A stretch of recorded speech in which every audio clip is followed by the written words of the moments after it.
In 1999, Wes Craven's first and only novel was published, Fountain Society. DreamWorks, the studio founded by Jeffrey Katzenberg after he was fired from Disney, picked up the movie rights to the book, with Craven set to direct.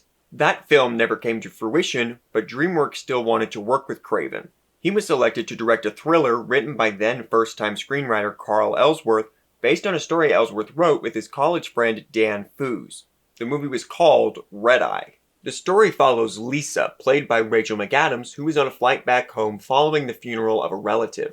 She meets Jackson, played by Cillian Murphy, who seems initially nice but soon turns out to be a terrorist.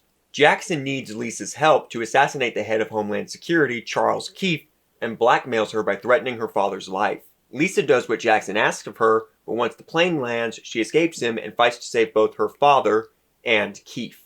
There are a lot of elements that make Red Eye work, but it really does rely on the performances. McAdams was having quite the year at the time. This film followed 3 mega hits featuring her, The Notebook and Mean Girls in 2004, and Wedding Crashers in 2005.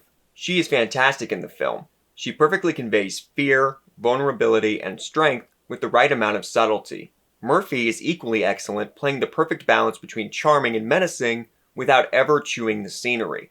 Ellsworth's script is impressive. It is tight, effective, and moves. The movie is only 85 minutes long, which is a solid length for a thriller, and doesn't allow the movie to outstay its welcome. I also think the movie is an excellent example of Craven's directorial talents. The mood, atmosphere, and pace of the film are all strong. The movie is intense, effectively building and releasing tension. And Craven has always worked well with his actors, which allows the movie to play to its biggest strengths. I first saw the movie on FX. It played quite a bit when I was in my preteen and teenage years. I watched it for the first time not because it was a Craven film, I didn't know that, but because I recognized Murphy from Batman Begins. I always stopped to watch Red Eye every time it was on TV. It's really good.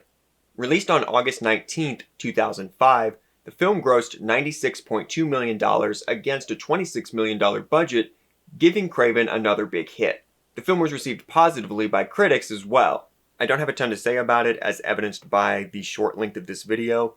It is a solid, effective thriller. It doesn't blow my mind, it's not incredible, but it's damn good. The script is solid, it's directed well, and the 2 leads are great.